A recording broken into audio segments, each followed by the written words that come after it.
Hi, I'm Moose, and at New York Comic Con, I had the privilege of sitting down with one of my all-time favorite voice actors, the one and only Phil LaMarr. From Static to Jon Stewart, Hermes Conrad to Samurai Jack, Phil has played some of the most hilarious and heroic characters across TV, film, and video games. No, why couldn't you do those names in alphabetical order, man? That would have been much better. I began by asking him about how he got his start in showbiz and why he made the switch to voice acting. I did my first cartoon actually in high school. Is it the Mr. T? Yeah. Oh boy. Yeah, which was just a weird one-off type of thing, and I never realized then or at any point that I would come back around to cartoons again. But weirdly enough, that's where my career started, and that's where the heart of it lives now. While we were doing MadTV, we would do claymation pieces, and that's where I was really getting my mic time, you know. And then after MadTV, I had a little more time, and I began to actively focus on doing more voice work, and it just started to click, you know. I started getting, you know, I got Weekenders, Futurama, you know, these things. And not only was I getting steady work, I was getting great shows with fantastic writers and producers and fellow actors. I mean, the first few shows I did, I was working with Gray Delisle, Jason Marsden, Kath Soucie, Billy West. It was the best way to start. It was like, oh, I see how to do it at an incredibly high level, and that's what I'm gonna aim for. After finding his voice in minor roles, Phil's career took off after playing two of the most important superheroes of the modern era. In a time where black superheroes were nowhere near as visible as they are today, Phil helped bring to life two characters who paved the way for a new era of representation: Static and the Green Lantern, Jon Stewart. Working with Dennis Cowan and Alan Burnett and Dwayne McDuffie on Static, all you knew is this was a great show. We were dealing with topics, but it wasn't the, you know, different strokes, very special episode kind of thing. It was just like, this is a day in your life. Some days are more heavier than others, and they were able to capture that feel in a Saturday morning cartoon, you know? And the fact that it was the only African-American superhero with his own show was a happenstance. I mean, it wasn't like anybody was trying to make that. And in fact, that one of the reasons the show didn't have a longer life was because of the hurdles that it faced. We didn't have any toys. Yeah. And of course, Saturday morning is not about ratings, it's not about quality, it was about toys. Toyetic. Yeah. Yeah. And the fact that Static wasn't generating merchandising is the reason they canceled it. Bro, if you think about these things too much, your head will explode. Well, and even with Justice League, again, diversity was not a buzzword. But Bruce Timm looked at the Justice League he was putting together and he was like, I don't want to see 7 white guys save the world every week. Because to him, from a creative standpoint, that's boring. It wasn't as exciting. It didn't give him as much, you know, story to tell. So again, it wasn't about politics, it was about quality, you know, excellence. Like, what is the best story we can tell? And also, I mean, I think the reason that Jon Stewart resonates with people is, again, because they took that character places that most legacy characters don't get to go. And the fact that he wasn't burdened by as many decades of continuity and whatnot, and also people's expectations. In brightest day, in blackest night, no evil shall escape my sight. Let those who worship evil's might beware my power, Green Lantern's light. It's been years since Phil first stepped into these iconic roles, but like a lot of his animated peers, their performances have stuck with fans far more than any live-action actor. What is it about the voice actors that just make these characters so iconic and make them last so much and have such an impact on us? I think it's twofold. It's one, people engage with animation at a different level than they do with, you know, on-camera stuff. And I'm not exactly sure why. But some of it is you come to it younger, you know, when you're in this impressionable stage, and you take it in just on a DNA level, and you carry it with you for the rest of your life. You know, there's also something about voices in particular. Sweet Pyro of Cairo! That's true! I remember the first episode of Scooby-Doo I ever did. You know, I was playing just some, you know, guest character, but when Casey Kasem walked into the studio, he got behind the mic, and they said, Casey, can you say a couple of lines as Shaggy? just so we can get a sound level, he began to speak. I can already taste those chocolate-covered hot dogs. And the hair on the back of my neck stood up. And I was transported back to when I was 8 years old with a bowl of cereal in front of the TV watching Scooby-Doo. There's something about a voice, the quality of it. Like when you hear your mom's voice, she doesn't sound the same now as she did when you were 4. She's aged, it's different. But there is something in there that your body on a chemical level responds to her sound, you know? Yeah. I mean, I always feel like as a voice actor, I'm really at most a third of the character, because without the art and without the writing, the characters are not whole, you know? And the fact is, Samurai Jack, Justice League, you know, Futurama, those shows in and of themselves are works of art. The writing, the design, all of that stuff comes together and impacts you as a viewer. It's like, this is amazing, you know? Phil made his name in animation, but in 2001, he made his mainstream video game debut, portraying the twisted terrorist Vamp in Metal Gear Solid 2: Sons of Liberty. I asked Phil what it was like stepping into Hideo Kojima's extremely strange saga. With Metal Gear, I had the benefit of having played, you know, Metal Gear 1 and loved it. You know, it's just like, oh, you remember trying to, it's like, oh, I'm just gonna shoot my way out. Nope. If you don't do the stealth, you're dead.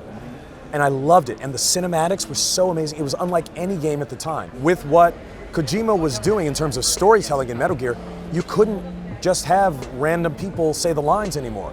You know, like, oh, I'm gonna get you. You know, it wasn't that. It was so much more emotional and, you know, it was complex. So, I mean, I had the benefit of knowing how the game worked, so I could figure out, you know, oh, this is a line that I'm saying, you know, as an attack line.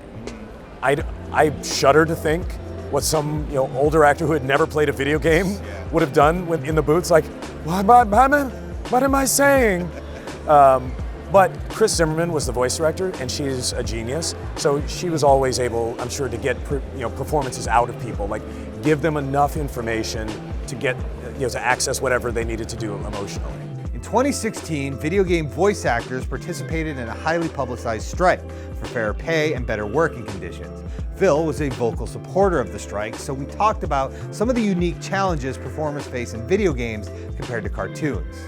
The main two challenges are the work itself. There's so much of it, you know, and we talk about vocal stress, because again, most video games are violent and you have to do tons of death screams, but even without the death, to talk for 4 hours straight. I mean, you ever gone out with your buddies to a bar? Yeah. You know, you get there, let's say you get there at 8, by 11 o'clock, you've been talking over the music and everything, you go out to your car, how does your throat feel? Not great. You're like, yeah, gosh, I sound like this. That's just talking. You didn't actually have to be, you know, killed or electrocuted, you know, or cut in half with a chainsaw. Yeah. So there is a much greater amount of work, you know, physically that's required, plus also just culturally, because, you know, games come out of the tech world, and initially there wasn't really a lot of performance. It was programming with a little bit of, you know, voices or whatever sprinkled on top. Remember, I'm the monkey and you're the cheese grater, so no messing around. But now it's become so much more cinematic, and they have become the largest growing sector of entertainment. It is entertainment. This is not just, you know, programming. So a lot of the people involved in that world still don't get it. They don't get the fact that you've evolved. You're now an entertainment company, you know, and you're depending on artists, you know, for the work you create, and they're depending on you for their livelihood, you know. So, you know, a game sells $650 million, you know, worth of units or downloads in a weekend. Doesn't it make sense to share some of that with the people who helped you make it? And I'm not just talking about the actors, I'm talking about, you know, the programmers and stuff who slave for 20 hours during crunch time to get it done. But their culture is, no, only the people who own it get to benefit from the success, which is weird and dumb. From video games to animation, voice actors are slowly starting to earn more respect, but there's still one area of entertainment where they're still not getting their due: big budget movies. they think that, well, LeBron James makes hundreds of millions of dollars for the NBA and Nike, he'll make hundreds of millions of dollars for us, which doesn't make any sense at all. It's like, why would somebody who is a Cleveland Cavaliers fan suddenly want to go watch your animated feature just because LeBron's in it? It's like, no, I like him when he shoots jump shots. I don't care what he says. But part of it is these things are so insanely expensive that executives need to justify their costs. And so when you have a list full of celebrities, that makes it seem like a better bet. And there are certainly some on-camera people who are fantastic voice actors, who bring humor or, you know, a persona. Like Chris Rock, you hire him, you get this voice, and you put that in a character, it suddenly just makes that character just a little bit funny. But then there are times when it's like, okay, dude, nobody is paying to hear Brad Pitt, you know? Like, he's a great actor, but... How could I do anything else, my friend? Phil's solidarity with his fellow performers is no surprise. Thanks to the unique nature of the biz, voice actors have formed a supportive, tight-knit community. Because it really is a village. The way that the work is done, a lot of the time you're working with the exact same people week in and week out, sometimes day in and day out, you know, and you run into each other at the studios. And it's always been that way. I mean, it was just that same group of people doing all the work, and that mentality has continued. It's, you know, it's very close-knit, and if there's a part that, you know, somebody sends an audition to me and I'm like, that's not really my wheelhouse, but you know who would kill that? Rob Paulson. I will recommend him, you know, because there's not the competition that you find a lot in on-camera. Everybody feels like, one, there's enough work for everybody, and two, if it's not meant for you, you won't get it anyway. You know, I find that it is, of all of the realms of entertainment I've worked in, probably the most merit-based. You know, 95% of the time, if I don't get a job, when I hear the person who did, they're better than what I did. Voice actors have never been more visible, and the future of animation looks brighter than ever, thanks to a new renaissance of talented creators dreaming up amazing stories and compelling characters. More people are aware of that work, and there's also a nostalgia factor. Like a generation that grew up watching cable cartoons, those, you know, 24/7, you know, Nickelodeon, are now adults. And they have this huge sweet spot in their hearts for those cartoons, and now they know who those people are, and because of the internet, they have access to them, to us. You know, it's like, I'm gonna follow Rob Paulson on Twitter and tell him, I loved Pinky. No! People just feel a greater sense of connection to these things from their childhood, you know? And the real twist has been in the last 7 years, I'd say, where it's not just nostalgia, but also current animation. You know, like the new Voltron on Netflix. There are people who are as deep in a fandom for that as there are people, you know, who started watching Futurama 15 years ago. They care, and they, again, have access. So I think that's been the shift and the change.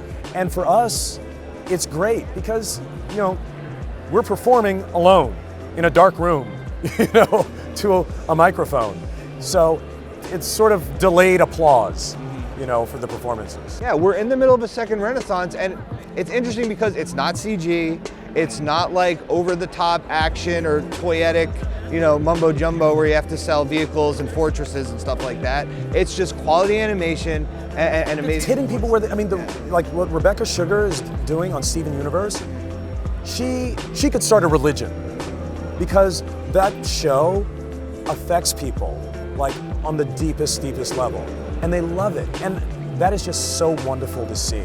You know, that she was given a chance by a major corporation, because, you know, a generation before, that would have been an independent thing that people were passing around tapes.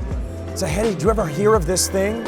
But the fact that she's got a major platform to do something that authentic, you know, you're right, that's what makes this time a really special time. What's your secret? How'd you get so talented?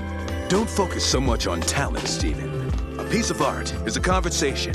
Every choice you make is a statement. Be true to yourself, and people will appreciate your honesty. Phil Phil LaMarr was one of the coolest people I've ever gotten to interview, and I want to thank him so much for taking the time to talk with us. He didn't even have anything specific to plug, but if you're interested in his future projects, you should check out Goblins Animated, a kickstarted D&D inspired animated series starring some of the most beloved and talented voice actors in the entire industry. Thanks for watching, everybody, and once again, thanks so much to Phil LaMarr for talking with us. He was so cool. What's your favorite character he's ever played? Do you like Static, Jon Stewart, Hermes? I'm a huge Vamp fan myself. Leave a comment, let me know, and as always, please subscribe to Now This Nerd.